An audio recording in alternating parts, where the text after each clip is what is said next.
제 말이 들립니까? 세 분 교수님 바쁘신데 참석해 주셔서 감사합니다.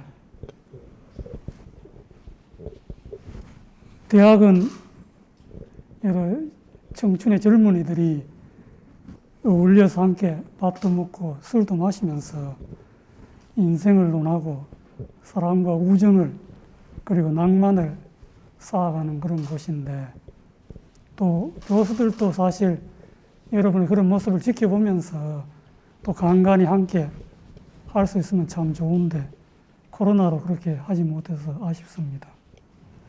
오늘 이 명륜 특강은 이사장님과 총장님이 오래전부터 기획을 하셔서 학생 여러분에게 무슨 좀 도움을 주고 싶어 하셨습니다. 제가 그럼 여러분한테 도움이 될지 걱정입니다. 또 오늘 사실 제가 일방적으로 이렇게 합니다만은 사실은 제일 좋은 것은 저 역시 여러 젊은이들이 법에 대해서 어떤 생각을 가지고 있는지 그게 참 궁금하거든요. 그래서 나중에 질문 시간에 좀 여러분들의 생각도 좀 듣고 싶습니다. 우선 알다시피 법하면은 어렵고 재미없고 골치 아프다 이렇게 여러분 다 그렇게 생각하실 겁니다. 그래서 재미있는 재미없을지도 모르겠지만 저 나름대로는 재미있는 질문을 하고 시작하겠습니다. 첫 번째 사건은 두 여인이 한 아이를 두고 서로 자기 아이라고 주장을 합니다. 누가 엄마인지 어떻게 판결할 수 있을까요? 그리고 두 번째 사건은 비단 장수가 지고 가던 그 비단을 망부석 앞에 이렇게 놓아두고 잠깐 졸고 일어나니까 그 비단이 없어져서 사또를 찾아가 가지고 잃어버린 비단을 찾아달라고 하소연을 했습니다. 사또는 어떻게 그 비단을 찾아줄 수 있을까요? 그리고 세 번째 사건은 호텔 종업원이 새벽 2시에 일을 마치고 호텔 측의 지시로 바로 그 호텔 부사장을 태우고 고속도로를 운전해 가다가 너무 졸려서 졸음운전을 해서 중앙선을 침범해서 반대 차로에서 마주오던 차를 들이받아서 큰 사고를 내서 결국 그 운전자가 중상을 입었습니다. 이때 그 종업원이 호텔을 상대로 손해배상을 청구할 수 있겠습니까? 이런 제가 나름대로 재밌다고 생각한 질문을 한번 여러분도 생각하면서 들어주기 바랍니다. 그럼 먼저 법이란 뭔지를 한번 볼까요?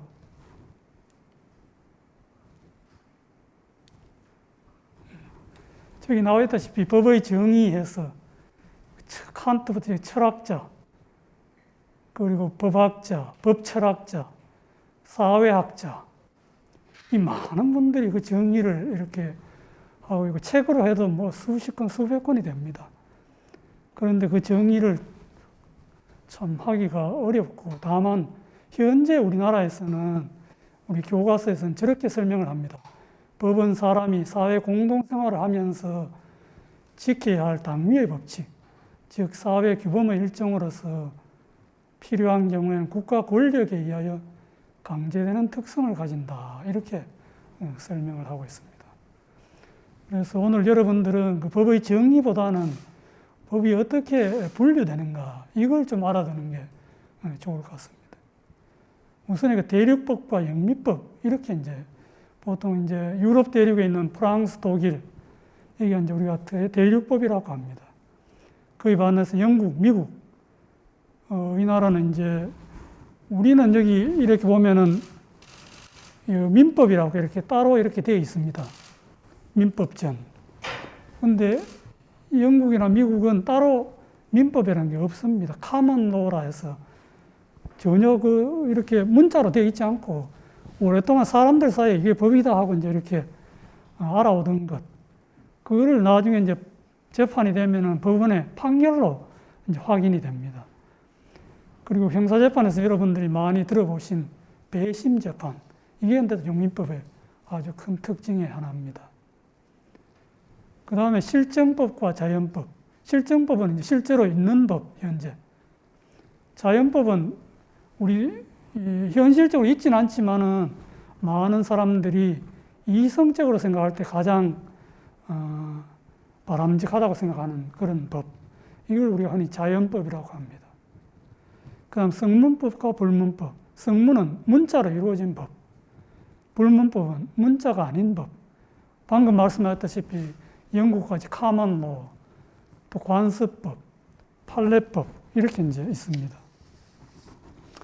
여러분 이제 관습법에는 가장 대표적인 것이 우리나라에서는 분묘를 설치해서 산이나 어디 땅에 20년이 지나면은 설사 그 땅이 자기 땅이 아니더라도 그 분묘를 그게 계속 유지 존속할 그런 권리가 생깁니다. 이걸 분묘 기지권 이렇게 이제 이름을 합니다. 그리고 이제 여러분 들어봤는지 모르겠지만은 헌법상도 관습법이 인정되는가 해서 헌법재판소에서 대한민국의 수도는 서울이다 하는 게 그게 우리 관습 헌법이냐? 우리 헌법재판소에서 헌법이 맞다 이렇게 이제 한 적이 있습니다. 그 다음에 이제 국내법과 국제법. 그 국제법은 헌법 6조 1항에 저렇게 규정을 두고 있습니다. 여러분 잘 아는 한미 FTA 협정. 이게 대표적인 국제조약이죠. 국제법이죠. 최근에 문제가 많이 되는 그 한일 간 청구권 협정. 여러분 아시다시피 한일 그 위안부 손해배상을 청구할 수 있는가? 또 강제징용 당한 사람들이 그 청구권 협정에 의해서 권리가 없어지는가? 아니면 여전히 손해배상을 청구할 수 있는가? 이게 이제 대법원에서 제가 근무할 때 이제 판결이 나서 여러분 가운데도 아마 들어본 분이 계실 겁니다. 그 다음에 이제 공법은 국가나 공공단체가 관련되는 법. 사법은 민법과 상법, 개인 간의 거래를 규제하는 법입니다. 여기 사법에는 사적 자치의 원칙이라고 해서 개인 간에 특별한 법의 규정이 없는 한 자기들끼리 알아서 그 내용을 정할 수 있게 되어 있습니다. 이걸 사적 자치라 하고 대표적인 것이 계약 자유의 원칙 뭐 이런 것들이 있습니다. 그 다음에 실체법은 법률 관계의 권리 의무의 내용을 정한 겁니다. 어떤 권리가 있고 의무가 있나. 절차법은 그게 재판이 되었을 때 그 절차에 규정하는 법. 그다음 일반법은 민법, 형법과 같이 일반적인 전반적인 내용을 규제합니다. 특별법은 여기 보다시피 민법에도 임대차에 관한 법이 있습니다. 그런데 주택 임대차는 그 임차인을 보호할 필요가 있기 때문에 특별히 특별법으로 만들어서 보호를 하고 있습니다. 그다음 폭력행위 등 처벌에 관한 법률. 이것도 형법에 상해, 폭행, 뭐 이런 죄가 다 규정이 되어 있지만은 일정한 경우에 특별히 가중해서 처벌하기 위해서 특별법을 저렇게 만들었습니다. 그리고 이제 가장 중요한 것이 또 법에는 위계 질서가 있습니다. 제일 효력이 강한 높은 데 있는 것이 헌법입니다. 그 다음에 이제 헌법에 따라서 국회가 제정한 것을 법률. 법률에 따라서 대통령이나 각 부의 행정부 장관들이 제정한 것을 부령이라고 합니다. 그 다음에 각 행정부 내에서 또는 대법원이 자체적인 어떤 필요에서 제정하는 걸 규칙이라고 합니다. 그 다음에 조례라고 하는 지방자치단체에서 지방의회가 제정한 걸 조례라고 합니다.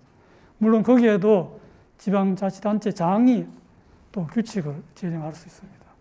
그래서 저기 나오는 순서대로 효력이 강한 겁니다. 그 다음에 거기 밑에 있는 게 이제 법에는 제정, 처음 만들 때를 제정이라고 하고 그 뒤에 고치는 것을 개정, 또 집행은 행정부가 집행을 하게 됩니다. 해석은 법원이 해석을 하게 되는데 저기에는 중요한 두 가지 상충되는 가치가 있습니다. 법적 안정성에서 이게 법이라는 게 한 번 판결이 되면은 모든 사람에게 똑같이 적용이 돼야 됩니다. 그러면 그 원칙을 함부로 흔들면 되지 않거든요. 그래서 그걸 법적 안정성이라고 합니다. 그와 달리 구체적 타당성은 실제 그 사건이 벌어졌을 때 꼭 이겨야 될 사람을 이기게 해주는 것. 이게 이제 여러분 들어보신 대표적인 것이 SH공사에서 임대주택을 이렇게 생활이 가난한 사람한테 임대를 해줍니다. 근데 대전에서 어느 노인이 그 이제 임대 기간과 그 적법한 임차 기간이 다 끝나서 해지를 당하고 이제는 돌려줘야 되거든요. 그때 대전고등법원에서 아주 시적인 판결을 하나 선고를 했습니다. 들판에는 황금 들녘에 벼가 익어가고 지금 곧 조금 있으면은 추운 겨울이 닥치는데 이 노인이 이 시기에 이렇게 집을 돌려주면은 어디에 가서 살겠는가 하고, 비록 법은 그렇지 않지만은 이 노인을 보호해 주는 게 맞다 해서 이제 그 사람을 이기게 했습니다. 근데 대법원에 와서 아까 구체적인 타당성, 그게 있는지는 모르겠지만 하여튼 그 대전고등법원에서는 그 노인을 보호해 줄 필요가 있다고 봤습니다. 대법원에서는 이거는 어느 사람을 어떻게 누구만 특별 대우해 주는 게 법이 아니거든요. 여기 나와 있는 법은 이제 나중에 헌법도 나오지만은 뭐 남녀, 신분, 뭐 재산이 많고 적은 관계없이 똑같이 다 적용이 돼야 되는 거예요. 그래서 법적 안정성에 따라서 그 판결이 잘못되었다 이렇게 이제 한 적이 있습니다.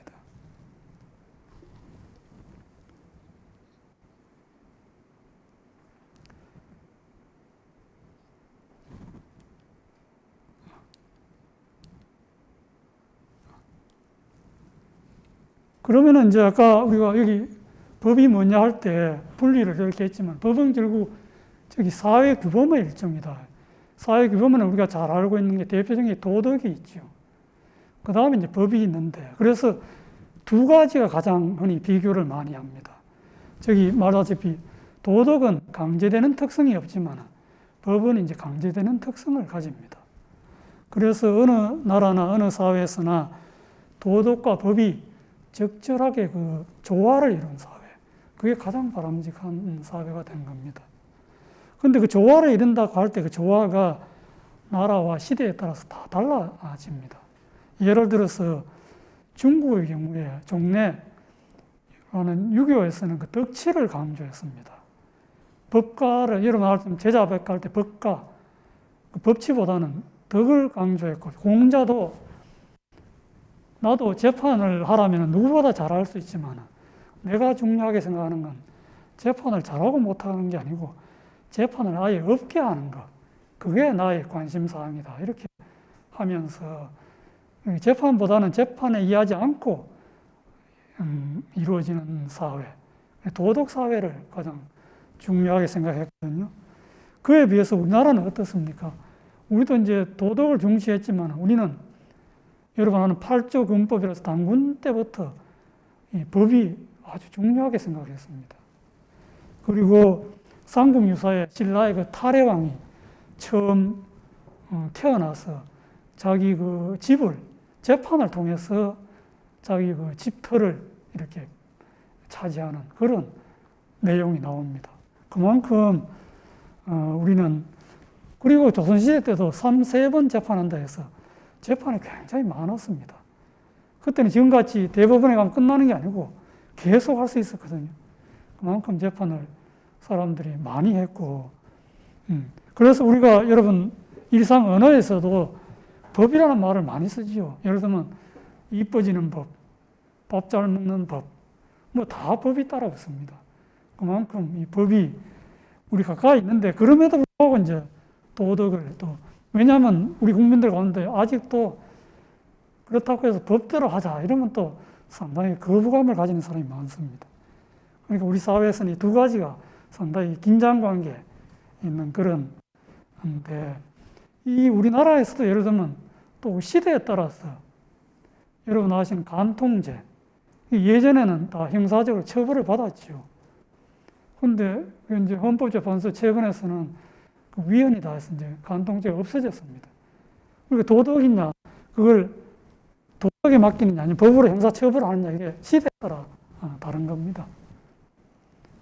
그렇지만 여전히 또 법의 통제를 완전히 벗어나지는 않고 민사적으로는 간통을 하면 손해배상을 또 물어주게 되어 있습니다.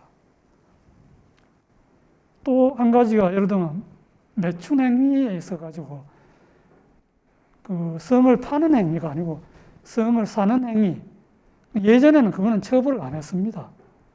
근데 그것도 이제 요즘에 와서는 성을 사는 행위도 형사처벌을 하고 있습니다. 그것도 시대에 따라서 이렇게 다르지요. 그리고 또 도박. 도박은 예전부터 다 범죄로 되어 왔는데, 이제 시대가 달라지면서 국가에서 오히려 복권이다, 경마다, 그래서 이렇게 또 이제 외국인을 상대로 호텔에서 카지노다, 이렇게 다 이제 허용해주고 있습니다. 또 이제 내국인이 하는 카지노, 대표적으로 여러분 아는 강원도 정선에 가면은 그 강원랜드라고 해서 내국인이 출입할 수 있는 유일한 카지노입니다. 이렇게 일반적으로는 우리가 국가가 도박을 금지하면서 이렇게 또 카지노라는 게 일반 개인이 모여서 하는 그런 뭐 도박에 비해서 이 돈이 엄청 많이 오고 가는 그런 데인데 이걸 국가가 과연 허용하는 게 맞는가? 물론 미국에서도 일정한 여러분 아는 라스베가스 이런 데서는 그걸 허용하고 있죠. 그래서 그런 경우에 저기 전원합의체 판결을 보면은 그걸 국가가 강원랜드에 그 내국인이 출입하는 카지노를 허용하면서 다만 이 카지노에 중독이 돼서 폐가 망신하는 사람들이 많아질지 모르니까 그런 경우에 가족이 그걸 요청하는 경우에는 출입을 못하게 하고 또 재산을 많이 탕진하는 것을 막기 위해서 도박할 때 그 한도를, 베팅하는 한도를 정해서 그걸 넘지 못하게 규정을 해놨습니다. 그런데 이 사건에서는 출입 제한에도 불구하고 출입을 하게 해서 베팅 한도도 그 정해진 한도를 많이 넘어서 8배나 넘어서 이렇게 베팅을 하게 이렇게 했을 때 그 돈을 잃은 사람이 그로 인해서 그 가족이 손해배상을 청구했을 때 물론 그 잃은 돈 전부를 돌려주라는 건 아닙니다. 그 중에 예를 들면 20% 정도는 강원랜드도 그런 법상의 의무를 잘못했으니까 돌려줘야 되느냐 아니면 일체 돌려줄 필요가 없는가 하는 데서 대법원은 다수 의견이 아까 사적 자치의 원칙에서 자기 책임의 원칙이라는 걸 아까 이야기했지요. 돈을 잃고 따는 것은 다 도박하는 그 사람 자기 책임이지 무슨 도박장이나 국가가 무슨 그걸 배려할 의무가 있느냐 했었는데 거기 일부 저를 포함해서 나머지 사람들은 이거는 그 사적 자치가 적용되는 영역이 아니다. 왜냐하면 국가가 원래는 도박을 못하게 돼 있는데 그것을 특정한 업체, 회사에 그걸 허용해 준 순간 벌써 이거는 사적 자치의 영역을 넘어선 것이고 더더군다나 그런 의무가 있는데도 위반한 것이 분명하니까 그 위반에 대한 법상 위반에 대한 책임을 분명히 지는 것이 그 규정을 어떤 취지에 맞다. 라는 이제 반대 의견이 있었습니다. 이게 이제 법이라는 것이 이렇게 이제 서로 보는 각도에 따라서 해석하는 게 엄청나게 달라지는 것이죠. 그래서 방금 말씀드린 이렇게 법은 정의부터 시작해서 어렵기 때문에 이 어려운 법을 조금이라도 쉽게 하려고 동서고금을 막론하고 그 많은 노력을 했습니다. 여러분 알고 있는 우리 한글 훈민정음이 재판 때문에 이 훈민정음이 창제되었다라는 혹시 이야기를 들어본 적이 있습니까?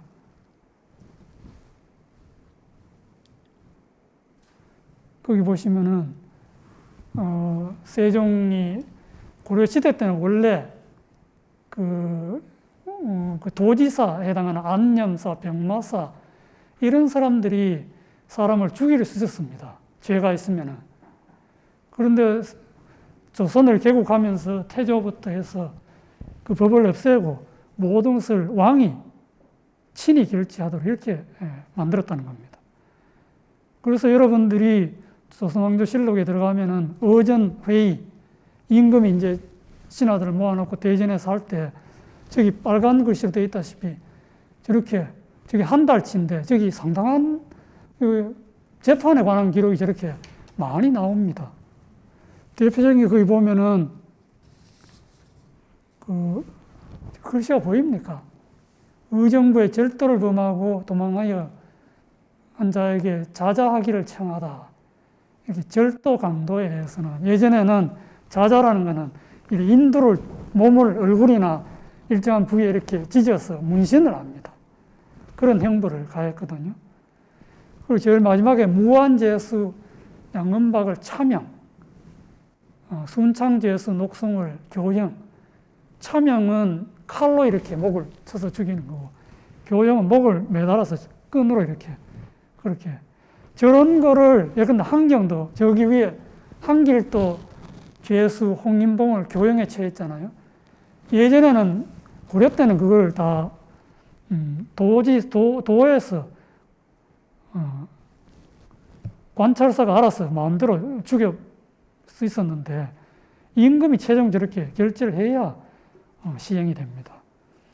그러니까 세종이 이제 이렇게 재판을 봤을 기록이 올라왔을 때 한길도의 죄수가 홍인봉이 양반이거나 아니면 돈이 있으면 직접 쓰거나 돈을 주고 해서 내가 이렇게 해서 억울하다는 게 거기에 서류에 이렇게 같이 붙어서 옵니다.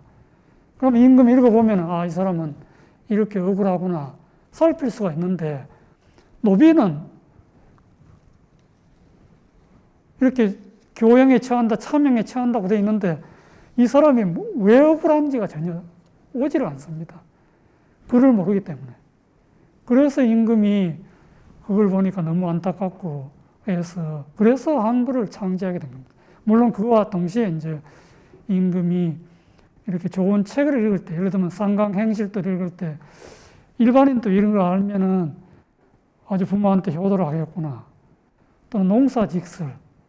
이걸 알면은 농사 짓는데 농부들이 굉장히 그래서 이제 처음에는 그걸 그림으로 만들어서 이렇게 배포를 했습니다. 그래도 그게 한계가 있으니까. 그래서 세종이 한글을 창제하게 된 겁니다. 그래서 보시면은 처음에는 이두를 해서 세종이 이걸 해보려고 큰 죄의 조항이라도 이렇게 하려니까 신하들이 뭐라고 했습니까? 백성이 법을 알면은 이게 안 좋다. 이래서 반대를 했습니다. 근데 임금이 오히려 그거는 술책이다. 속여서 처벌하는 건 술책이 아니냐. 그래서 이렇게. 그래서 훈민정음을 창조하고도 어제라는 임금이 직접 지은 겁니다. 거기서 내일을 어여삐 여러분 국어 교과서 배웠죠. 어여삐. 그게 이제 딱하다, 불쌍하다 이런 여기서 하니까 쓰기 편하게 하겠다니까 그 내용을 임금은 간단하게 이야기하고 정인지가 훈민정음 해례에서 그 밑에 보면은 옥사를 다스릴 때 곡절을 이렇게 알 수가 있다. 라고 거기 설명하고 있지요. 그래서 정인지가 거기 뭐라고 하고 있습니까? 우리 전하께서는 하늘이 나가신 성인으로서 백대의 제왕보다 뛰어나다. 이게 신하가 임금한테 입 바른 소리 한 게 아닙니다. 여러분은 이제 분명히 알아야 될 것이 동서고금을 통과해서 징기스칸부터 나폴레옹에 이르기까지 여러분이 아는 모든 세계의 위인들은 공부를 해보면은 잘한 점도 있지만은 아주 나쁜 일도 많이 했습니다. 그런데 우리 세종대왕은 여러분들이 이제 자세한 자료가 다 임금의 일거수일투족이 승정원 일기와 세종 그 조선왕조실록에 다 남아 있습니다. 이렇게 남아 있는 나라가 우리나라 외에는 없습니다. 임금에 대해서 그렇게 잘하고 잘못한 것은. 저기 정말 여러분들이 읽어보면은 이렇게 전 세계 어느 나라가 이렇게 문자를 만든 나라가 있으며 그것도 재판, 이런 불쌍한 백성이 재판에서 억울한 걸 당하는 걸 막기 위해서 이렇게 문자를 만들어서 한 나라가 어디 있습니까? 그러니까 여러분들이 그만한 긍지를 가지고 세계 어느 나라에도 없는 우리는 긍지를 가질 수 있는 그런 나라입니다. 그래서 저렇게 저것은 정말 좀 위대한 그런. 요즘 와서 이제 세계 각국의 사람들이 한글에 대해서 이런 BTS 노래를 이제 알기 위해서 한글을 공부하고 이게 뭐 자연스러운 그런 현상입니다. 이거 세종은 또 공정하고 신중한 재판. 여러분 읽어보면은 저기 우리 교수님 계시지만은 지금 유럽이나 우리나라에 1800년대, 900년대까지도 고문을 하고 뭐 이 지금 어느 형사소송법 교수보다도 더 인권을 존중하는 저런 내용들입니다. 한번 읽어보세요. 여기 다. 거기 이제 뭐 저렇게 생사가 메인 거니까 저렇게 억울하지 않게 원통함을 풀어주라. 이렇게 해서 수많은 예를 들어 제가 일부만 들었습니다. 저거는 임금이 직접 의심스러운 점을 새로 밝혀낸 것들입니다. 그러면서 죽은 사람 한 번 죽으면 다시 살아날 수가 없으니까 맨 마지막에는 그 어느 수령이 고래 수령이 자기 혼자서 재판에서 하면은 혹시 그 잘못 알고 오판할 수가 있으니까 이웃마을 고을이 수령이 다시 한번 재판하라 이렇게까지 하고 있습니다. 그 다음 또 신속하게 사건을 처리하라. 왜냐하면 신속하게 하는 게 능사는 아닌데 필요 없이 질질 끌어가지고 사람이 죽는 경우가 많다는 겁니다. 그리고 또 제수가 저기 보세요. 더워서 내가 물을 손에 담는 걸 시원했다. 이때 제수 생각이 났다는 겁니다. 왕비도 아니고 후궁도 아니고 왕자도 아니고 공주도 아닌 저는 저걸 읽으면서 정말 눈물이 났습니다. 그런 왕이 있겠습니까? 여러분들. 그 밑에도 보면은 저렇게 정말 참 우리가 도저히 참 세계 어느 성인도 범접하기 어려운 그런 경지에 있는 그런 분입니다. 그래서 이제 또 보면은 세계 각국이 나폴레옹도 보면은 자기의 가장 위대한 업적은 프랑스 민법전을 만든 거다. 미국에서도 헌법을 굉장히 쉬운 영어로 하고 plain legal English를 하고 판결을 아주 명쾌하게 쓰라. 우리나라에서도 1961년도에 대법원이 그전까지는 한문으로 전부 판결문이 되어 있었습니다. 그걸 순 한글로 다 바꿨습니다. 아까 비언협이 반대했죠. 아까 허조가 반대하고 훈민정음 만드니까 최만리가 재판을 잘하고 못하고는 문자에 달린 게 아니라고 또 극력 반대를 했습니다. 저기도 비언협이 또 저렇게 반대를 하고 그런데도 이제 이렇게 우리 한글을 통해서 저렇게 이어져 온 거죠. 그리고 지금 또 이제 알기 쉬운 법을 만들려고 계속 노력을 하고 있습니다. 그래서 저도 이제 처음 법을 공부한 사람이 제일 먼저 공부하는 게 이제 민법총칙이라는 책이 있습니다. 나도 이제 처음 공부할 때 그 민법총칙을 이렇게 읽는데 하루 종일 읽어도 몇 장 읽지도 못하고 그 읽은 것조차도 내용을 좀 이해하기가 어려웠습니다. 그래서 저도 이제 판사가 되고 나서 가능하면 조금 쉽게 국민들이 알기 쉽게 판결문을 쓰려고 많이 노력을 했었는데 그게 나는 누가 알까 싶었는데 그게 사람이 다 보면 여기 제가 청문회 때 어느 국회의원이 이제 청문회가 열리면 제 주요 판결을 다 국회의원한테 보내야 하거든요. 보면은 제 판결문을 읽어보니까 참 그래도 비교적 쉽게 다 써놨더라. 이렇게 하고 있어서 제가 그때 참 다른 어느 말보다도 굉장히 참 보람을 느꼈습니다.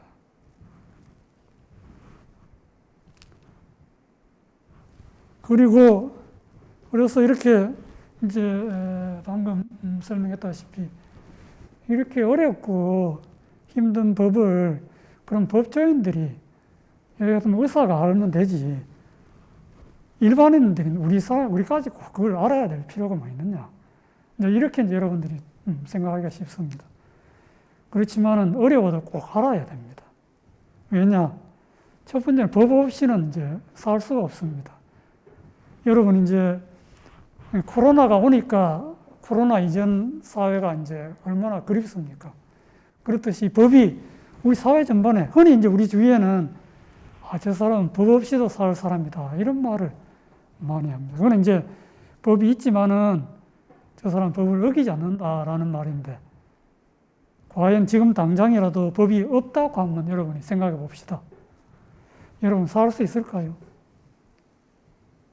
강도다 뭐다 해도 총을 가지고 예를 들면 와서 뭐 예전부터 물론 이 법이 힘 있는 사람을 위한 거냐 강자를 위한 거냐 아니면 사회적 약자를 그리스 때부터 이 철학자 사이에 논쟁이 붙었습니다. 근데 여하튼 간에 지금 당장 법이 없으면 힘없는 사람이 살 수 있겠습니까? 살 수가 없습니다. 여러분 다 이렇게 이미 그 법이 자리 잡아서 그게 우리 공기같이 이미 그렇게 퍼져 있기 때문에 여러분이 못 느껴서 그렇지. 그러니까 우리 사회가 존속하기 위해서 꼭 필요한 거 여러분들은 뭐라고 생각합니까? 그게 이제 두 가지가 밥과 법입니다. 밥. 그거는 이제 우리 마르크스가 흔히 상부 구조, 하부 구조에서 밥은 경제적인 걸 말한 거죠. 우선 국민들이 먹고 살기 위해서 이제 살아야 되니까요. 그 다음 이제 질서입니다. 법이 이제 그래서 이제 사회에 있는 곳에 법이 있다. 이제 법규건이 유명한 법규건이 있는 거죠. 그래서 이제 철학자들 가운데 홉스 같은 사람은 법이 없으면 만인의 한 투쟁이 벌어질 거다. 이렇게 이제 이야기하고 있습니다. 그래서 우리 주위에도 이제 법보다 주먹이다. 뭐 이런 말도 있고 또 무법천지다. 이렇게 무법천지보다는 이 나쁜 법이라도 있는 게 낫다. 이게 이제 여러분 잘 아는 소크라테스부터 소위 그 악법도 법이다 해서 이제 철학적인 또 문제가 있습니다. 과연 악법도 법이 있냐? 예를 들어서 여러분 지금 저기 성균관대 앞에 사거리에 신호등이 있다고 칩시다. 거기 신호등이 작동할 때는 이제 그 어느 날 정전이 돼서 비는 오고 하는데 그게 정전이 돼서 신호등이 전혀 작동 안 할 때 어떻습니까? 여러분 보면은. 근데 작동할 때는 모르지요, 그걸. 근데 그게 작동 안 할 때, 아주 법이 없을 때, 과연 어떻게 될 거냐 하는 그런 이제 문제가 있는데, 그래서 이제 악법도 법이냐 하는 논쟁은 결국 동양에서는 오히려 맹자는 역성혁명을 지지했습니다. 왕이나 법이 잘못되었을 때는 그걸 뒤엎어야 된다. 오히려 이게 동양에 있었어요. 거꾸로 우리 국민들이 프랑스 대혁명 때문에 거꾸로 알고 있거든요. 서양이 서양하고 동양을 바꿔 알고 있는데 오히려 서양에서는 소크라테스 이래로 악법부터 법이다. 이렇게 우리 동양에서 맹자 이래로 이렇게 역성혁명을 그 뒤에 이제 그걸 이어받은 논쟁이 이제 저항권 헌법에서 법이나 헌법이 잘못되었을 때 국민들이 저항할 수 있는 권리가 있는가. 이게 또 철학적인 논쟁이 되고 있습니다. 법을 알아야 두 번째 이유는 법을 모르면 억울한 일을 당해도 여러분들이 아무 대책이 없고 또 손해를 볼 수 있기 때문에. 여러분 가운데는 이제 법원과 병원은 가능하면 가지 않는 게 좋다. 이렇게 이제. 그것도 이제 요즘은 그렇지 않잖아요. 병원도 미리 가서 건강검진도 받고, 이렇게 해야 건강하지. 병원을 기피한다고 되는 게 아니거든요. 법원도 마찬가지로. 그래서 나는 예전부터 우리 학교에서 수학이나 지리 이런 것도 배워야지만 이걸 꼭 배울 게 아니고 법을 반드시 의무적으로 가르쳐야 된다.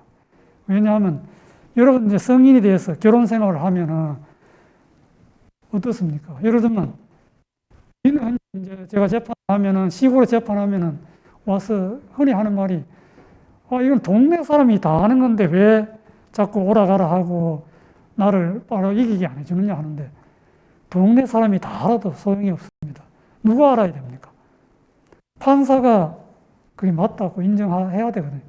그러자면 여러분 알아야 증거. 현대재판은 증거재판입니다. 그 중에서 특히 중요한 게 문서.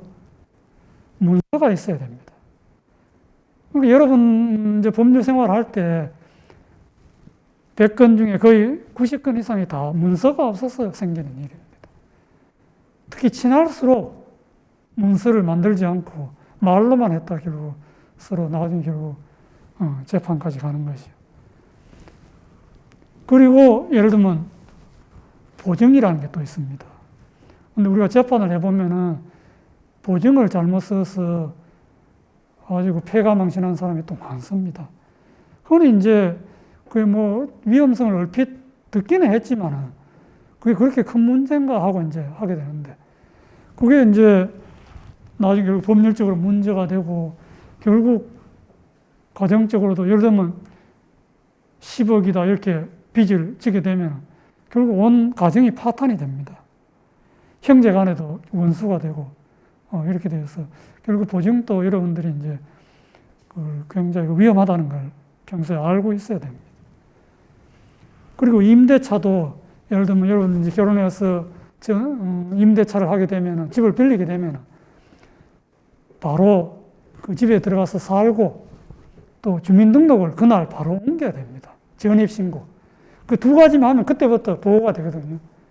그 두 가지 중에 한 가지라도 하지 않으면 나쁜 마음을 먹고 집 주인이 그 집을 다시 어디다가 은행이나 개인한테 주고 큰 돈을 빌려가면 여러분들은 아무 보호를 못 받습니다.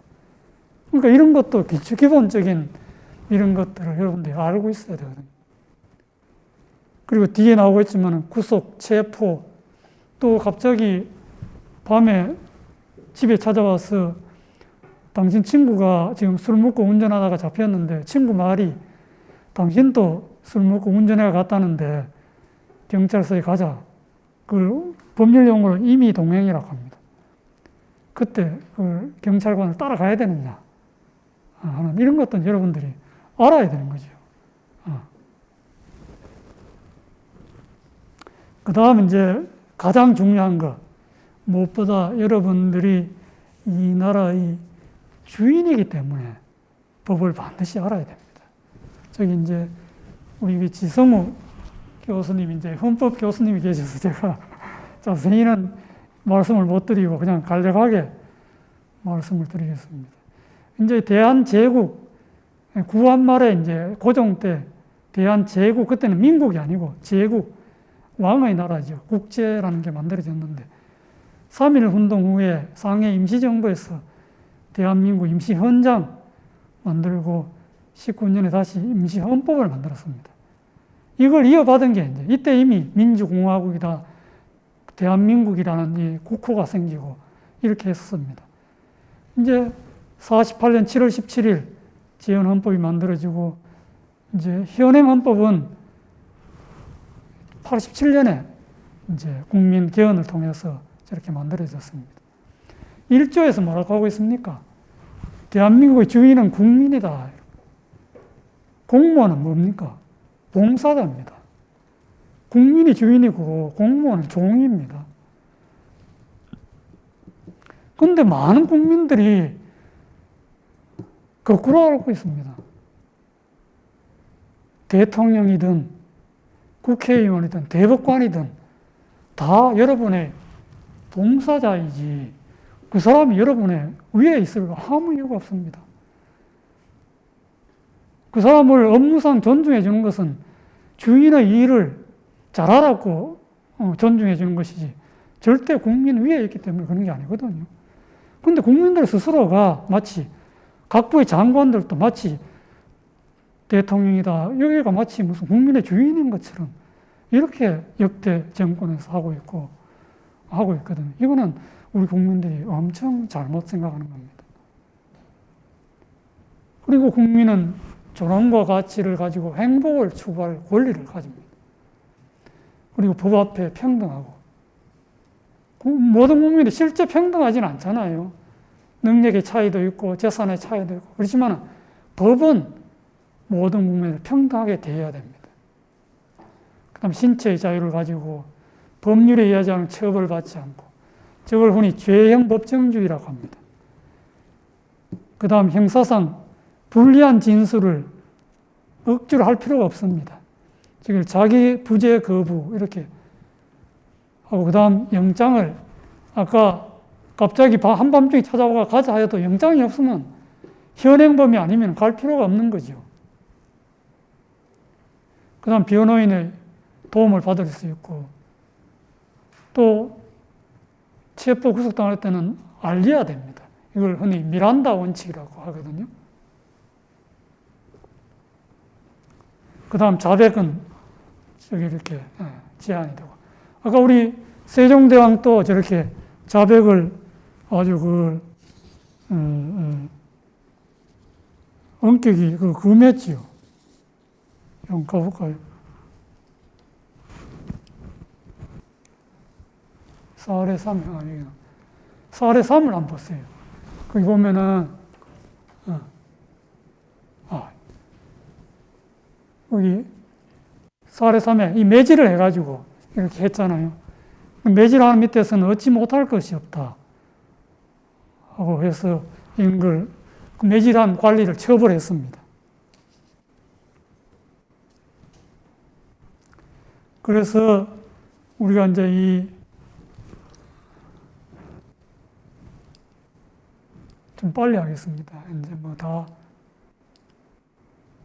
거기 보면 40조에서 66조, 101조에서 저걸 우리가 상권분립이라고 합니다. 이 역대 경험에 의하면은 권력이 집중되면은 반드시 남용하거나 부패한다. 그래서 이렇게 분립해 놨습니다. 그래서 우리 국민들은 이렇게 어떤 사람이 통치하는 게 아니고 법이 통치하는 사회, 또 국민의 자유와 인권이 존중되고, 이렇게 상권이 분립해서 서로 견제, 균형하는 이런 이제 나라를 지향하는 그런 게 이제 돼야 되는 겁니다.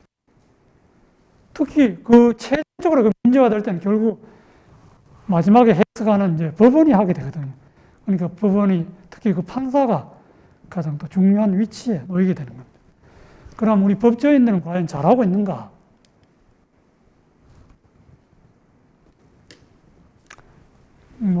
부끄럽지만 하여튼 저도 법원에 몸담았던 사람으로서 부끄러운 일이지만 국민들의 평가는 아주 저조하지요. 그래서 아까도 말했듯이 조선시대 때는 세종부터 시작해서 저렇게 재판에 심리를 기울였지만 한마디로 그냥 원님 재판이다 이렇게 평가를 했습니다. 백성들이. 그리고 우리도 코에 걸면 코걸이 이렇게 하거나 유전무죄, 무전유죄다 이런 이제 평을 하고 있습니다. 근데 재판이라는 것이 원래가 여러분 잘 아시다시피 어려운 것이 이제 소크라테스는 어떻게 했습니까? 배심원들이 500명이 모여서 지금으로 말하면 아무 죄도 없는데 배심원들 가운데 280명이 유죄다 라고 하고 사형이냐 아니냐 하니까 360명이 사형이 맞다 이렇게 편결을 했습니다. 어떤 판사가 한 게 아니고 시민들이 모여서 그렇게 판결을 한 겁니다. 또 예수는 어땠습니까? 십자가에 못 박히는 그런 선고를 받았잖아요.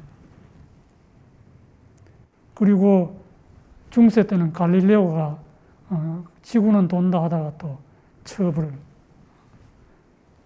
또 영국에서는 그 유명한 토머스 유토피아를 쓴 그 사람 헨리 판세한테 이제 왕의 이혼 반대하다가 결국 사형을 당했지요.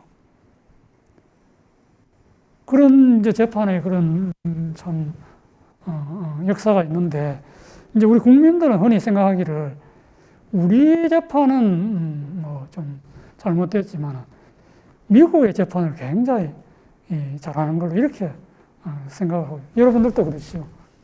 그래서 저기 보면 과연 제가 미국을 비난하거나 어떤 미국 연방대법원이 아직도 훌륭한 판결들을 많이 했습니다. 제가 그걸 자체를 부정하는 게 아니고, 다만 여기서 이제 참고로 잘못한 것도 이제 들어보면은, 여러분 미국이 알다시피 자유를 찾아서 넘어왔습니다. 근데 과연 그 자유를 위한 국가였습니까? 백인들의 자유지. 인디안에 죽이고 그 땅을, 인디안의 땅을 다 차지한 거야. 미국 헌법이 재산권은 천부의 인권이라 했습니다.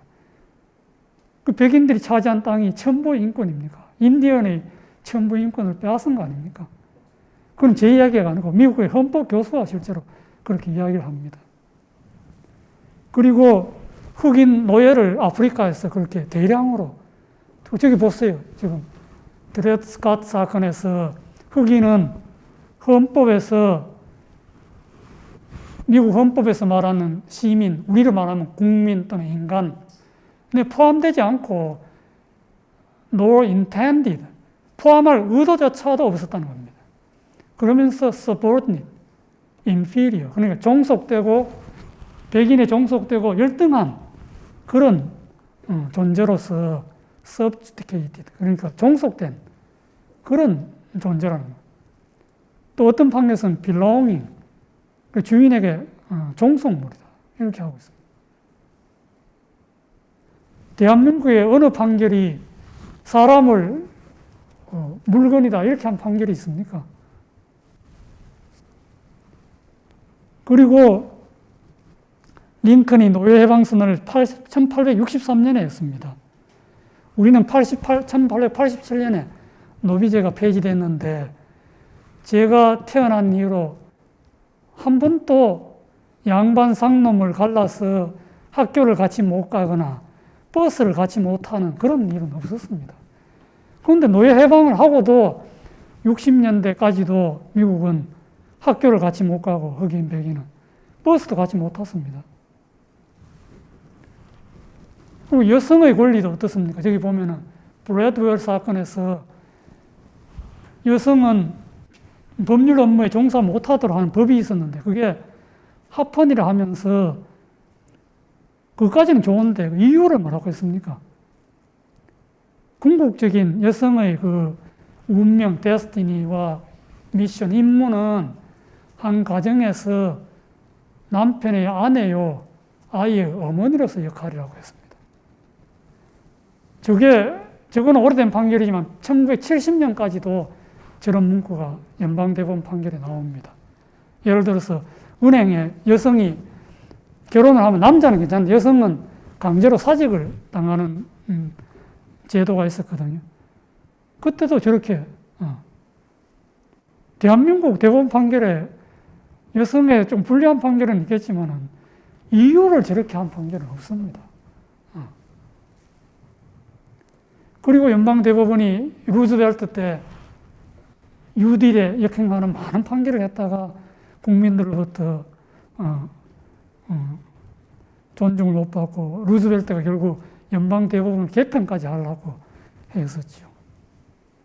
그리고 여러분 잘 아는 오제이 심슨 사건, 그 무죄가 났는데 많은 미국인들은 다 유죄라고 이제, 또 실제로 민사 판결에서는 3,350만 달러를 배상하라고 했습니다. 그리고 여러분 아는 부시와 엘고어 사건에서 대통령 선거에서 부시 손을, 우리나라에서 그렇게 했으면 폭동이 일어나지 않았겠습니까? 그런데 엘고어라는 그 민주당 후보가 깨끗하게 승복한. 근데 엘고어가 그렇게 했기 때문이지, 그 연방 대법원이 판결을 잘해서 그런 게 아니거든요. 그리고 지금 또 저기 보시면은 미국 학자들이 연구한 바에 의하면은 저렇게 사형 집행까지 난 후에 무죄로 밝혀진 사건들이 많고, 또 저기 2002년까지 그 DNA 분석 기술이 발달해서 해보니까 DNA가 실제로 진범이 밝혀진 게 18사람입니다. 그 사람들이 총 억울하게 복역한 기간이 202년. 저는 실제로 진범이 잡혀진 사건입니다. 그리고 여러분 그 밑에 있는 저기 When They See Us, 그 Making a Murder 하는 넷플릭스에 나오는 저런 사건도 보면은 그 미국 사법 시스템이 법원의 판결이 우리 수원역 노숙 소녀 살인 사건하고 비슷한 그런 사건인데 다 지금까지도 그 범인 그 피고인들이 지금 형을 수십 년째 살고 있습니다. 그러니까 미국의 사법 시스템이 전능한 그런 게 결코 아닙니다. 그러니까 여기 보시면 이제 우리도 세계은행에서 이렇게 분쟁 해결 기간, 비용, 사법 절차의 질 이런 걸 조사해서 그거 보면 우리가 순위가 굉장히 높지요. 룩셈부르크는 인구 50만 도시국가입니다. 그리고 2017년 지금까지도 거의 1, 2위를 다투고 있습니다. 그리고 세계 각국이 우리나라에서 오고 제가 연수원에 있을 때도 캄보디아, 베트남, 몽고, 아시아 각국에서 다 우리나라에 또 중남미에서는 그 콜롬비아에서 많은 중남미 국가들이 우리나라에 연수를 옵니다. 그리고 중국도 제가 있을 때는 제가 직접 그 사람들 만나지 않았지만 중국에서 온 판사들을 만난 연수원 교수 이야기하면은 자기들도 돈이 있어서 지금 법원은 시설은 굉장히 잘 해놨는데 한국과 같은 사법 소프트 시스템을 100년이 걸릴지 걱정이다 라고 하는 이야기를 했다는 겁니다. 그러니까 우리가 결코 뒤처져 있지는 않다는 겁니다. 그래서 어쨌거나 이런 이제 분야에 여러분들이 와서 잘못한 거는 여러분들이 이제 또 이렇게 발전을 시키고 또 잘한 것은 더 발전시켜서 우리 사법 제도를 아까 얘기했듯이 법치주의를 여러분들도 이제 관심을 가지고 관심 있는 분들은 와서 공부를 해서 이쪽에 왔으면 하는 게 이제 제 바람입니다. 그래서 아까 세종대왕이 얘기했듯이 억울함을 풀어주고 또 요즘은 이제 법도 세계화가 되어 있기 때문에 우리가 국가적으로도 살아남으려면 전문화, 세계적인 경쟁력을 갖춰야 됩니다. 그리고 우리가 또 직업이라는 것이 어떤 직업이 제일 좋습니까? 저는 한마디로 이제 자리이타. 자기한테도 이롭고 남한테도 이롭게 하는. 그게 이제 이 법조 분야가 그렇거든요. 여러분들이 법조인 되면은 여러 가지를 할 수 있습니다. 뭐 변호사, 검사, 판사, 뭐 또 우리 여기 현낙희 교수님 계시지만 이제 법원에 판사하다가 다시 교수를 하거나 이렇게 다양한 분야에 이렇게 할 수 있고 또 일을 해보시면은 자기한테도 보람있고 또 이렇게 억울한 사람을 구해주면 또 남한테도 이롭고 보람있고 하니까. 근데 흔히 이제 또 이 이과에 있는 분들은 이 문과생들이 가야지 이과생들은 좀 어려운 게 아니냐. 오히려 저도 이제 같이 배석 판사들 가운데 이과생들이 있었는데 오히려 더 잘합니다. 왜냐하면 법이라는 게 알다시피 이렇게 많지만은 이걸 우리가 다 모릅니다. 그걸 법을 해석하는 원리, 그걸 공부하는 게 굉장히 수학적입니다. 그렇기 때문에 우리 이과생들이 또 굉장히 잘합니다. 그리고 흔히 저한테 질문하기를 어떤 사람이 적성에 맞는가 할 때 저는 이제 여러분 이게 이제 인이예지 여러분 우리 학교에 이제 교지지요. 상까지 하면 이제 유교에서 말하는 5상이고 인이예지까지 하면 유교에서 말하는 인간의 기본적인 덕목. 이게 아까 말한 법치가 아니고 원래는 도덕, 인간의 기본 덕목, 도덕을 이제 강조하기 위해서 한 건데 저는 이제 공부하면서 제가 느끼기에는 이게 법조인한테도 딱 들어맞는 말입니다. 제일 밑에부터 보면은 지, 저게 이제 흔히 말하는 지혜, 지금 리걸 마인드라는 겁니다. 우리가 법률적인 지식이 있어야 되는 거죠, 우선에. 시비, 옳은 건 옳고 그런 것은 그런 걸 가려내는 이런 실력이 있어야 됩니다. 병원의 의사가 환자를 치료하는 기술이 있어야 되듯이. 근데 아까 했듯이 이과든 문과든 이것만 있어서는 법률 기술자에 불과하거든요. 결국 중요한 게 이제 사양지심. 저거는 흔히 이제 겸손, 양보. 또 이제 성경에서는 저걸 우리가 섬기는 리더십이다. 이렇게 하는 거예요. 불교에서는 저걸 이제 하심이라고 합니다. 아까 우리 헌법에서는 뭐라고 했습니까? 봉사자라고 했어요. 봉사자. 근데 이게 이제 제가 이제 깜짝 놀란 것이 에베레스트 등반을 하는데 엄홍길 씨가 한번 이야기하기를 그 대원들을 뽑을 때 어떤 사람을 뽑느냐고 하니까 깜짝 놀랐습니다. 그 산에 이렇게 폐활량이 좋고 뭐 이렇게 신체적인 조건이 좋은 사람을 뽑는 게 절대 아니랍니다. 서로 양보하고 하는 화합. 그래 마지막에는 서로 자기가 공을 세우려 하는데 그렇게 되면 절대 성공을 못 한다는 겁니다. 그리고 에베레스트를 처음 등반한 힐러리 경. 저 사람도 그 셀프하고 같이 갔는데 셀프가 양보를 했거든요. 당신이 먼저 올라가라 해서.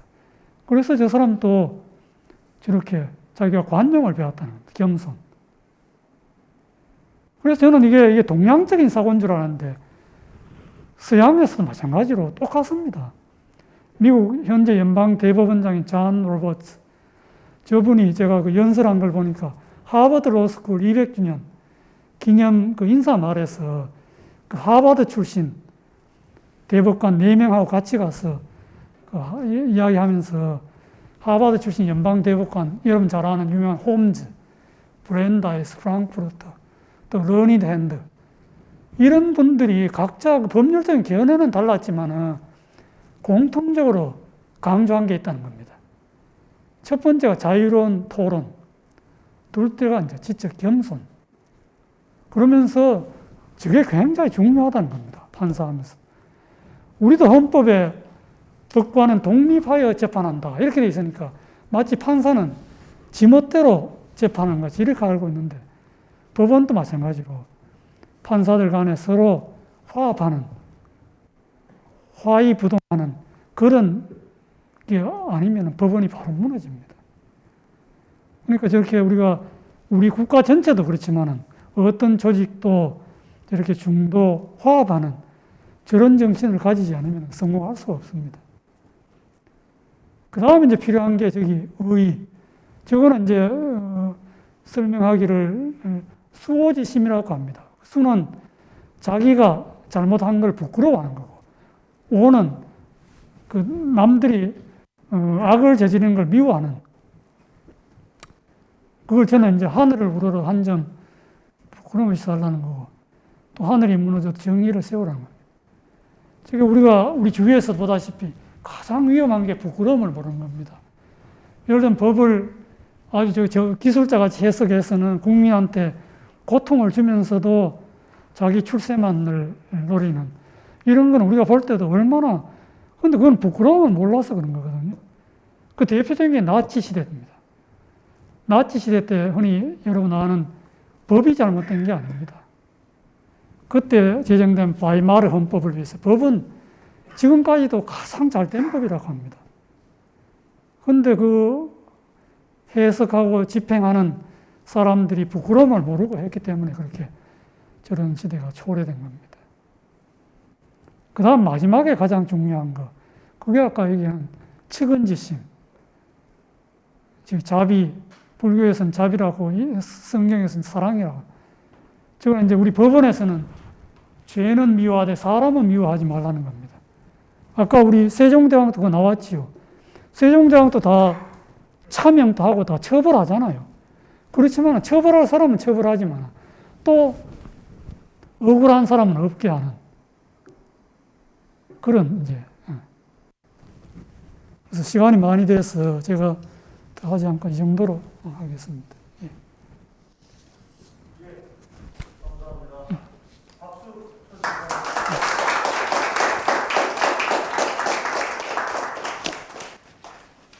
그 대법관님께서 오랜 기간 법관으로 재직하시면서 가장 기억에 남는 판례가 어떤 판례인지 혹시 말씀해 주실 수 있나요?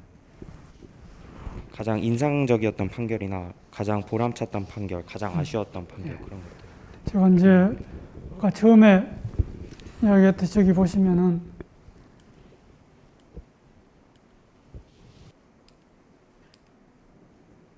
이거 보시면 제일 밑에 수원역 노숙 소녀 살인 사건이라고 있죠. 저 사건을 이제 제가 이제 하면서 그 당시에 15살 전후 되는 그 학생들이 아니고 노숙하는 이제 젊은 애들이 제가 이제 고등법원에 재판할 때입니다. 1심 재판을 거쳐서 다 이제 실형을 선고받고 구속돼서 다 법원에 온 거지요. 근데 그 친구들이 이제 왔을 때 5사람이 왔고 나머지 2사람은 너무 어려서 이제 소년원에 가 있는 그런 상태였습니다. 그래서 제가 이제 그 쭉 기록을 보고 하니까 너무 억울하게 지금 재판을 받은 게 분명한데 이렇게 다 높은 형을 선고받고 와서 그렇게 재판을 이제 쭉 했습니다. 근데 이제 그 사건에서는 증인이 있었습니다. 한 사람이. 근데 그 사람은 맨 재판 마지막 날 이제 출석을 했는데 여러분도 이제 유튜브에 들어가면 잠깐 그 판결이 소개가 되어 있을 겁니다.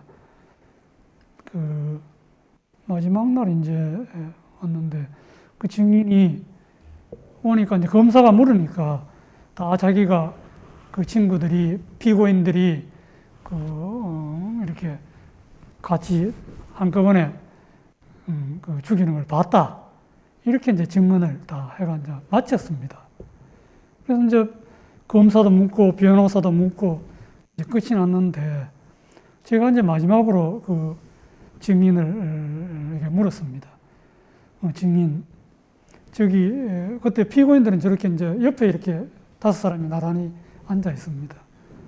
그래서 제가 그걸 가리키면서 나도 이 재판장도 진실은 알지 못한다. 다만 우리 증인은 이제 1심에서도 나왔었습니다. 근데 이번이 법정에 나오는 건 마지막인데 저 학생들을 저 어린애들 잘 보라.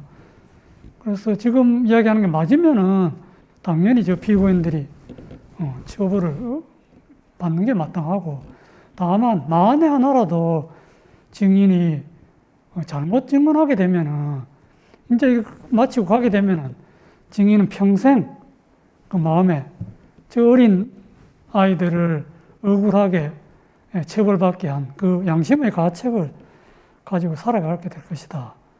라고 하니까 그 증인이 갑자기 막 울어요. 얼굴을 파묻고.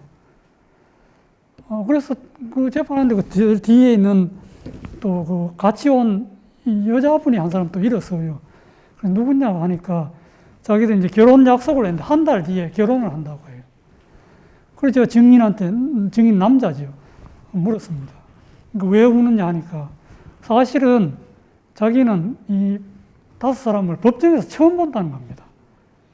전혀 본 적이 없고, 그럼 왜 그렇게 이야기했냐니까 검사가 자꾸 자기를 당신도 같이 처벌을 해야 할 테니까 다만 네가 제대로 봤다고 하면은 당신은 벌금을 해서 풀어주겠다 해서 했다는 겁니다.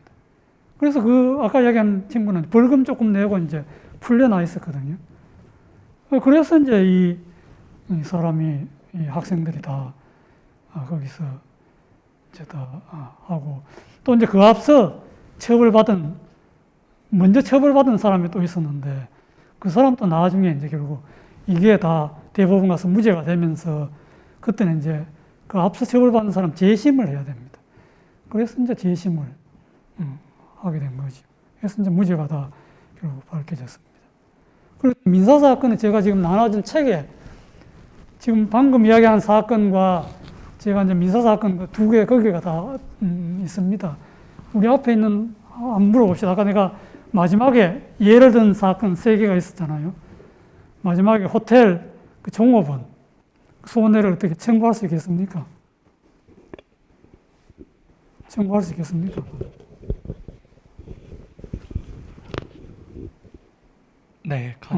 어떤 근거에서 처벌할 수 있어요? 손해배상을 어떤 이유로 손해배상이 가능합니까? 그 죄를 저지른 구성 요건을 찾아보면은 호텔 측의 책임도 없다고 볼 수는 없을 것 죄가 같습니다. 형사죄가 아니고 민사상 손해배상. 민사라 하더라도 가능하지 않을까 그리고 가능한지 감정적인 생각이 이유가 아니 법에서는 이유가 중요합니다. 왜냐 법적 안정성을 하려면은 내가 이기고 졌는데 왜 여러분 법이 논리적이냐면은 그 판결을 받아봤는데 왜 이기고 졌는데 이유가 나와야 우리가 승복이 가능하잖아요. 근데 이유가 없이 당신이 누가 이겼다 졌다는 그거는 그냥 결론이지 그건 판결이 아닙니다. 그거는 강압이고 어떤 자의적인 그런 반드시 이유가 있어요. 합당한 이유가. 그래서 제가 이제 아까 처음에 법이 어렵다 했는데 저는 제 경험상 깜짝 놀란 것이 절대 법이 어렵지 않습니다. 제가 이제 방금 이야기한 그 사건을 저는 이제 주로 이 학생들하고 이렇게 만나는 걸 좋아하는데 제가 한 번은 그 어느 중학교에 이제 가서 중학교 3학년들을 모아놓고 이제 방금 이야기한 그 사건을 어느 학생을 임의적으로 해서 어느 학생은 원고 측 변호사가 되고 피고 측 변호사를 시켜서 두 사람을 했는데 그 둘이 제가 한 판결문하고 똑같이 그렇게 이야기하는 겁니다. 그래서 제가 깜짝 놀란 것이 근데 제가 그걸 2심에서 재판해서 결국 그 손해배상이 가능하다고 했거든요. 그런데 사실은 그 사건의 1심 판사는 손해배상을 청구를 할 수 없다고 해왔습니다. 왜냐? 졸아서 운전을 해서 사고를 낸 것은 전적으로 운전수 잘못이지 자기가 전적으로 잘못해놓고 어떻게 상대방한테 손해배상을 청구할 수 있느냐. 이게 이제 판결 이유였습니다. 판사도 그렇게 했지만은 그 상식을 가진 중학생도 상식적으로 다 그렇게 제대로 할 수 있더라고요. 그러니까 여러분들이 법이나 판결이 절대 어려운 게 아니고 이론적이 아니고 여러분들이 건전한 상식입니다. 처음에 영미에서는 법전에 없는데 뭐라고 했습니까? common 상식이라고 했죠. 상식, common sense. 그리고 영미 사람들이 상식적으로 생각하는 그 결론을 나중에 법원의 판결에서 그걸 확인해 주는 겁니다. 그리고 그 두 사건이 이제 제가 왜냐하면 호텔 측은 뭐 가장 그 지역에서 유명한 변호사를 선임해서 뭐 했는데 그 종업원은 혼자 와서 재판을 했습니다. 그런데 결국 이제 나중에 자기가 이제 이길 걸 이제 좀 가능성이 있다고 생각했는지 그때서야 이제 그 변호인을 선임해서 잘 주장해서 그리고 상당한 손해배상을 그때로서는 자기 그 치료비 외에 상당한 배상을 받을 수 있어요. 그게 이제 대법원에 가서 그게 말하자면은 그 근로자의 사용자가 근로자를 보호해야 되는 그런 최초의 판결이 되었습니다. 예, 저희들이 더 좋은 말씀을 많이 들어야 되는데요. 제가 조금 형식을 바꾸겠습니다. 지금 저희들이 한 15분에서 20분 내에 모두 끝내야 되는데 질문이 9개가 남아가지고 제가 질문을 좀 드리겠습니다. 2번과 3번을 묶어서 질문을 드리겠습니다. 법조인으로서 반드시 갖춰야 될 자질이 무엇인가? 그리고 대학생 때 꼭 이것만은 했으면 좋겠다. 이런 말씀을 조금 질문이 많으니까 간략하게 말씀해 주시면 감사하겠습니다. 제가 이미 다 생각하겠듯이 우리가 인생을 살아가면서 출세하고 저도 마찬가지로 그런 유혹이 있겠지만은 결국 우리가 긴 인생을 살고 나면은 결국 순간순간 누구한테 어떤 도움이 되었는가 이게 인생을 살아가는 가장 중요한 이유입니다. 아까 우리 세종대왕 이야기도 했지만은 결국 법기술자가 아닌 모든 아까 보니까 세종대왕도 그렇고 우리 예수님이 성경에서 강조하는 것, 부처님이 불경에서 강조하는 것 그게 다 측은지심이잖아요. 어떤 불쌍한 사람, 내보다 못한 사람이 있을 때 그걸 도와주는 것. 맹자도 유교에서 인이가 그 지신에서 맹자가 제일 강조한 것이 물에 빠진 어린이가 있을 때 그걸 건져내주고 그 마음이 맹자의 그 책에 가장 중요하다는 겁니다. 그러니까 여러분들이 그런 마음을 가지는 것이 가장 중요하고, 제가 그걸 예를 들어서 설명을 안 했지만은, 예를 들면 포장마차, 우리 때는 이제 포장마차 단속이 많았습니다. 왜냐하면 88 올림픽이 그러니까 도시 미관을 위해서 이제 많이 잡아오거든요. 그런데 그걸 법에서 처벌하게 돼 있는 걸 처벌 안 할 수는 없잖아요. 그런데 같은 처벌을 하지만은 그 사람이 그렇게 추운 겨울에 와서 그렇게 일을 할 때는 집에 누가 아프든지 아니면 부득이 자기가 그렇게 할 수밖에 없는 그런 딱한 사정이 있을 겁니다. 그러니까 그런 안타까움을 가지고 같은 형을 선고하더라도 하면은 그 사람들이 다 느끼는 거거든요. 그러니까 저는 법전, 이게 중요한 게 아니고 여러분들이 반드시 알아야 될 것이 시장터에 가서 우리 어려운 시민들이 살아가는 모습. 여러분 새벽 3시, 2시에 시장에 한번 가보세요. 그 사람들이 어떻게 치열하게 살아가는지. 그리고 병원에 안 가보세요. 거기에 어머니가 1년, 2년씩 아픈 애를 위해서, 저도 한두 번 봤는데 나는 남자로서 어머니가 위대하다고 느낀 게 그때 느꼈습니다. 아버지로서 남자는 결코 그렇게 못할 것 같아요. 근데 어머니는 그렇게 2년씩 애를 그렇게 하면서도 꿋꿋하게 그게 아까 자비라는 게 결국 어머니 자자, 슬플 비자거든요. 어머니가 아이를 생각하는 그런 마음입니다. 그게 가장 중요하고 또 그것만이 여러분들을 인생에서 승리자로 만드는 그런 덕목입니다. 예, 다음으로 4번, 5번을 같이 묶어서 질문을 올리겠습니다.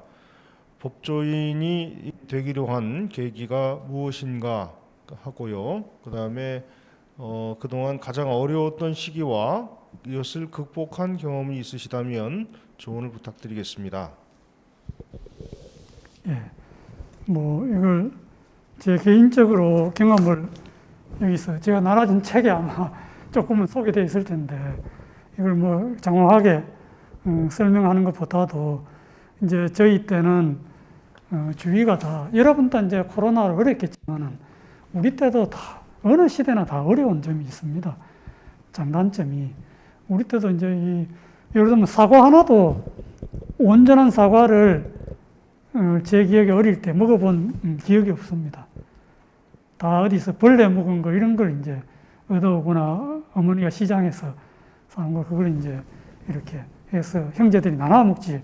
제 혼자서 깨끗한 사과를 먹은 거는 기억이 없거든요. 그럴 형편도 되지 않고. 그러니까 다만 그런 경험들이 저로 하여금 늘 인생을 살아가는데 큰 힘이 되고 법조인을 살아가는데도 굉장한 힘이 되었습니다. 그런데 저같이 그렇게 살아온 사람조차도 제가 왜 아까 그런 시장 이야기를 했냐면 저도 그렇게 살아왔는데도 그런 생각을 가지고 있으면서도 막상 판사가 돼서 10년, 20년 일하면 또 그걸 또 잊어버리게 됩니다. 아까 세종대왕이 왜 위대하냐? 그런 경험도 없는 분이거든요. 그런데도 저보다 더 그런 죄수를 생각하는, 그러니까 그건 여러분이 단순한 인간이 아니고 정말 성인의 경지에 있는 분입니다. 여러분들도 가능하다면은 지금 이미 그런 경험을 하고 계신 분들은 가정형편상 하고 있는 분들은 그게 결코 여러분들의 흠이 아닙니다. 자랑스러운 앞으로 여러분들의 그런 토대가 될 겁니다. 그리고 혹시 나는 우리 집이 너무 부유하다 이런 분들은 일부러라도 조금 버스도 타고 다녀보고 좀 시장터에 가서 어려운 사람들이 어떻게 살아가는지 이런 뼈저린 경험을 한번 해보기를 저는 권합니다. 예, 감사합니다. 특히 경험을 많이 해봐라 이런 말씀은 정말 소중한 말씀이신 것 같습니다. 6번 법의 목적 및 필요성에 대해서는 이미 충분히 말씀을 해주신 것 같고요. 7번과 8번 로스쿨 준비 과정에 대해서는 아마 조금 어려우실 텐데 향후 전망에 관해서 9번과 엮어서 7번과 9번을 그러니까 로스쿨 내지 법조계의 전망 어떻게 생각하시고 계신지 말씀해 주시고요. 또 학생들에게 꼭 추천해 주시고 싶은 도서가 있으시면 그 말씀을 좀 같이 해주시면 감사하겠습니다. 여러분한테 나는 너무 전망에 이렇게 좌우되지 말라는 겁니다. 여러분들이 예를 들면 우리 때는 가장 제 친구들 가운데 가장 우수한 사람이 물리학과를 갔습니다. 그런데 그 뒤에 제일 좀 신뢰되는 말이지만 제일 성적이 떨어진 사람이 지금 말하는 전산학과, 컴퓨터죠. 근데 그 뒤에 어떻게 됐어요, 세상이? 그러니까 너무 단기적으로. 근데 다만 한 가지 이제 여러분 말씀드릴 수 있는 거는 세계 각국이 선진화가 될수록 법조인의 영역은 모든 분야에, 왜냐하면 여러분 지금도 보세요. 우리나라에 지금 대선 후보의 대부분이 어떤 사람입니까? 법조인입니다. 우리나라만 그런 게 아닙니다. 미국도 보세요. 클린턴 대통령을 위시해서 여성 클린턴, 힐러리 클린턴. 그래서 거기 또 국회의원, 상하원 의원 가운데는 법조인이 굉장히 많습니다. 그게 단순히 무슨 재판 분야뿐만 아니고. 그래서 굉장히 이제 할 분야가 많고. 또 이제 아까 얘기했듯이 어떤 억울한 사람을 평생 내가 법을 공부해서 억울한 사람을 한 사람이라도 어떻게 구할 수 있다면 저는 그것만으로도 억울한 사람을 한 사람도 못 구하고 오히려 아까 노숙소녀 같이 검사가 애들을 막 강압해서 자백을 받아내서 그렇게 한다면 설사 그 사람이 대통령이 된들 아무 인생에 의미가 없습니다. 그건 아마 우리가 모르는 눈에 보이지 않는 심판이 있다면 결코 좋은 심판을 받을 수 있겠습니까? 그러니까 여러분들이 너무 앞으로 단기적으로 어떤 게 도움이 된다. 내가 좋아하면은 무슨 일이든지 도전해서 여러분들이 할 수가 있습니다. 관심이 없고 좋아하지 않아서 그렇지. 그러니까 좋아하는 사람한테는 또 아무리 어떤 분야에 앞으로 전망이 어두워도 즐겁게 좋아하는 사람한테는 그 길이 반드시 열리게 되어 있습니다. 예, 감사합니다. 그리고 맨 마지막으로 법 관련 드라마를 보신 경험이 있으신지 만약에 있다면 그에 대한 교수님의 견해가 어떠신지 궁금합니다. 드라마도 좋고 영화도 좋습니다. 아까 제가 설명드렸지 넷플릭스 이걸 다 봤습니다. 제가 다 봤는데 참 여러분들이 이 재판이 왜 중요한지를 실제로 보면은 저는 저 사건의 유죄다 무죄 그게 아니고 재판 자체나 수사 이런 것들이 얼마나 한 사람의 인생에서 중요한지. 왜냐하면 저는 우리 여러분들도 그렇지만 국민들이 착각하는 게 있습니다. 예를 들면 우리가 안타까운 사건, 세월호 사건을 한번 들어봅시다. 제가 그때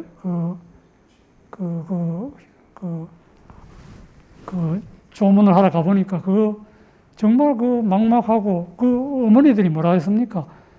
바닷물을 다 마셨어라도 살아날 수만 있다면 그게 이제 어머니들의 실제 심정이거든요. 그런데 우리는 흔히 그 모든 책임을 어떤 한 사람, 이미 선장들하고 다 처벌받았는데도 어떤 정치적으로 어떤 사람한테 해가지고 우리 책임을 벗어나라고 합니다. 그런데 그렇습니까? 그 사건이 왜 일어났습니까? 그 배가 험배를 무단으로 그걸 고치게 하고 또 배는 평형수라 해서 이렇게 물이 어느 정도 차야 밑에 가라앉아서 이게 흔들거리지 않는데 짐을 많이 싣기 위해서 물을 조금만 하고 짐을 많이 싣도록 게이지가 했는데 그것도 그 감독하는 관청에서 다 눈 감아줬습니다. 그리고 당일에도 짐을 어느 정도 이상 실으면 안 되는데 그러니까 우리가 각자 위치에서 이렇게 눈 감아주고 한 그것들이 큰 사고를 일으키는 것이지 어떻게 어떤 위정자나 이런 사람들이 오히려 현장에 가면 오히려 방해가 되잖아요. 여러분들이 동서고금을 막론하고 원래 배는 선장에게 모든 최종 책임이 있습니다. 거기에는 교황도 왕도 간섭을 못하게 돼요. 왜 그렇습니까? 배는 바다에서 그 사정을 가장 잘하고 통제할 수 있는 사람이 선장입니다. 그 선장에게 모든 정권이 법이 부여하고 있습니다. 거기에 간섭한 그 자체가 범죄입니다. 그런데 이 사건에서는 선장이 절대로 배 맨 바닥에 들어가서 나오지 말아야 했거든요. 그게 원인입니다. 그러니까 그 밖으로 나와서 그 바다에 뛰어든 사람들은 다 살았거든요. 만약에 뛰어들었는데도 살아남면 그거는 이제 다음 구조한 사람들 책임이겠죠. 근데 배 바닥에 그걸 못 나오게 한 건 선장이 그렇게 못 나오게 방송을 해서 해놓고는 자기는 그냥 몰래 자기 신분을 숙이고 해서 이제 사고가 났습니다. 이게 우리가 세월호뿐만 아니고 우리가 하는 모든 일이 간단한 것 같아도 예를 들면 여기 들어오는데 이렇게 그 코로나 이렇게 검사하는 거 그것도 여러분들은 검사 안 하고 통과시키면 좋을 것 같지만 그게 아니고 그 사람도 저한테까지도 그걸 엄격하게 하는 게 그 사람의 직분이잖아요. 그렇게 각자가 그걸 하는 것 그런 정신을 우리는 이제 성균관은 말하자면 조선으로부터 이렇게 내려오는 우리가 경복궁에 한번 가봤어요. 지금도 그 웅장한데 예전에 조선시대 때 관리가 되면은 저 지방에서 과거가 돼서 거기에 딱 들어서면 얼마나 자부심이 생기고 하겠습니까? 온 집안이 다 자기 가족뿐만 아니고 그런데도 임금이 30년, 40년 자기를 이렇게 임명하고 하는데도 죽이는데도 아니 되옵니다 하고 귀향을 가고 하는 거 여러분 다 알잖아요. 근데 지금 우리는 그것보다 훨씬 좋은 위치에 있는데도 각자 위치에서 과연 그런 우리 선비들이 한 그런 기계가 있는지 그런 것들을 우리가 반성해야지. 자꾸 어떤 책임을 일에 중요하지 않고가 중요한 게 아니고 어떤 직분이든지 자기가 맡은 직분을 법과 원칙에 따라서 제대로 하는 것. 이게 선진사회로 가는 거고 이게 우리가 해야 될 일입니다. 자꾸 중요한 일만 중요한 게 아니고 그리고 그 잘잘못은 우리 국민 전체에게 있는 것이지 그 책임을 자꾸 어느 누구한테 이렇게 전가할 수 없는 거거든요. 그러니까 우리가 이제 아까 이야기했잖아요. 그 헌법 1조 대한민국의 주인은 국민이고 그 밑에 일하는 사람들은 다 우리의 봉사자이지. 잘못은 다 최종 책임은 우리한테 있는 겁니다. 그러니까 여러분들도 각자가 좋아하는 일을 성심성의껏 하는 것 이것이 개인이나 나라에나 다 가장 관건이 되는 그런 내용입니다.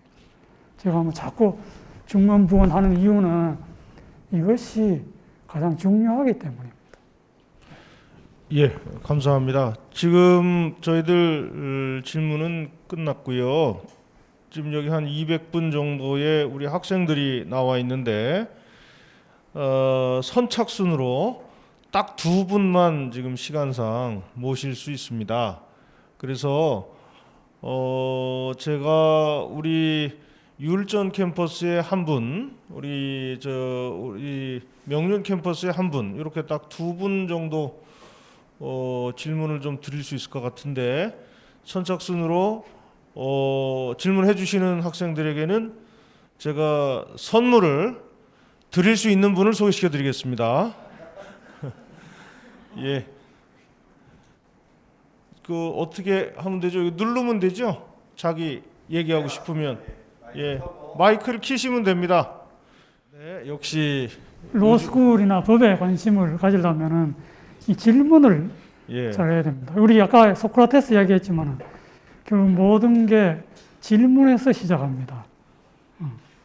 그러니까 우리가 공자도 그랬거든요.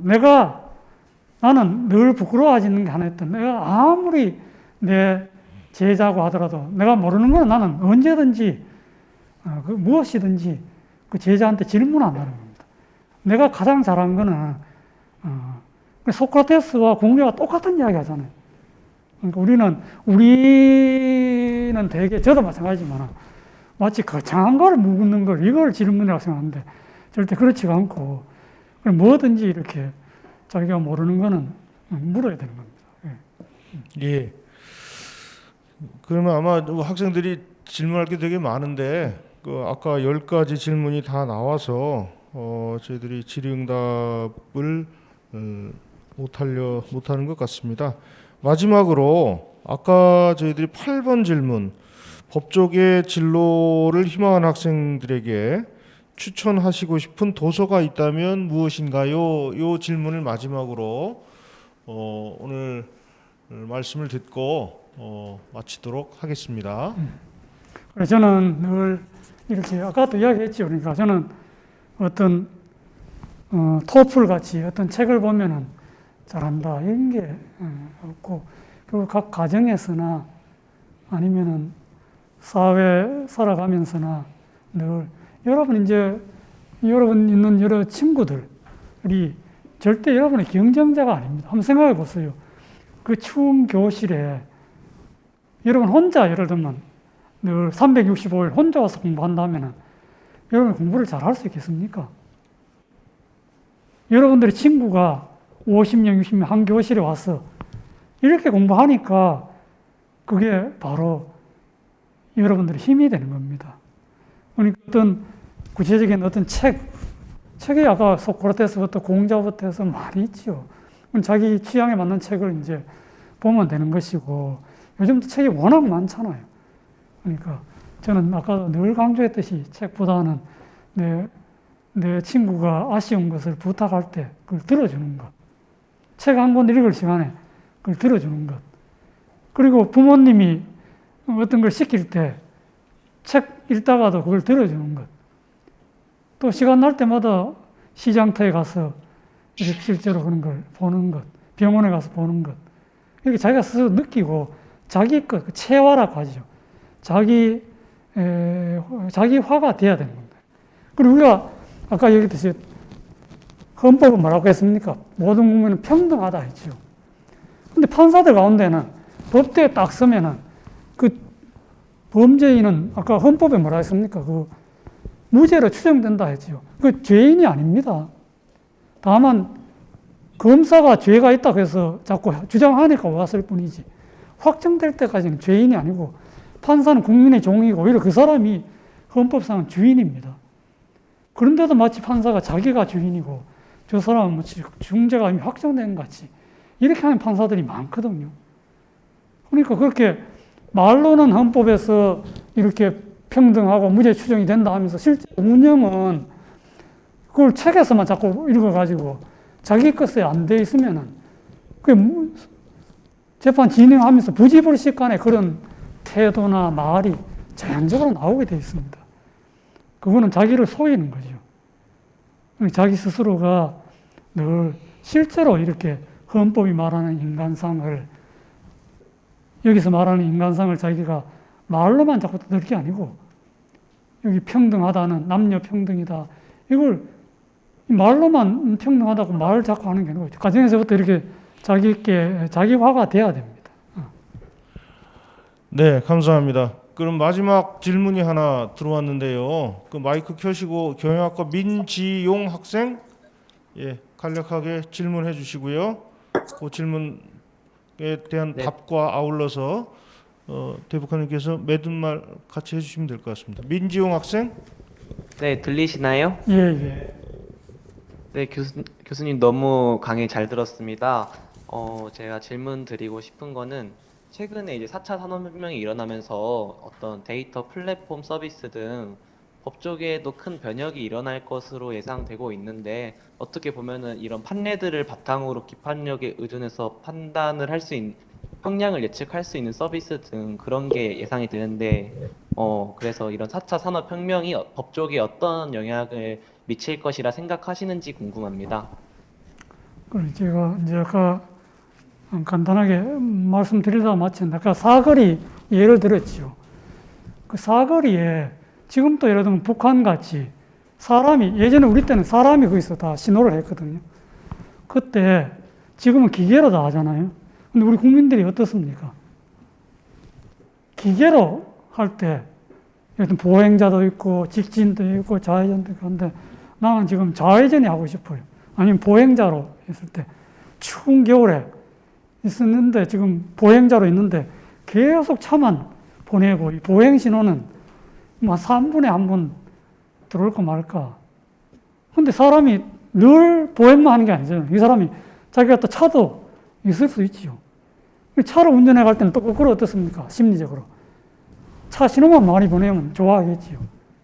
이게 법이란 게 늘 이렇게 상호 대립하는 게 늘 부딪힙니다. 교통사고를 내가 냈을 때 느끼는 법에 대한 심정하고 교통사고를 당했을 때 심정이 다르거든요. 항상 이렇게 조화를 이루어야 됩니다. 그만큼 법은 그래서 어려운 거죠. 근데 아까 얘기했듯이 우리 국민들은 기계로 할 때는 그 기계를 향해서 욕하는 사람은 아무도 없습니다.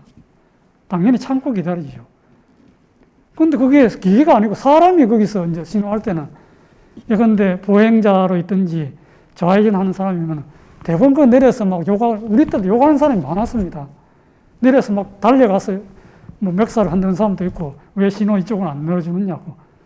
AI 이야기를 왜 하느냐 하면은 우리 국민한테는 그게 상당히 좀 저는 그런 점에서 잘 먹힐 수도 있겠다는 생각이 듭니다.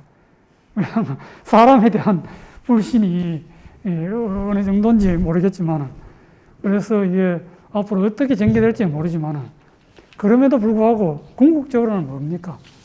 결국 그걸 최종적으로 하는 거는 결국 사람입니다. 결국 이 법조인도 결국 우리가 흔히 사람이 되라 이렇게 하잖아요. 우리가 뭘 하든지. 법조 뭡니까? 인이잖아요. 사람이. 결국 이 인간관계를 해결하는 분쟁을 해결하는 거는 결국 분쟁이 그냥 물건끼리 생깁니까? 아니잖아요.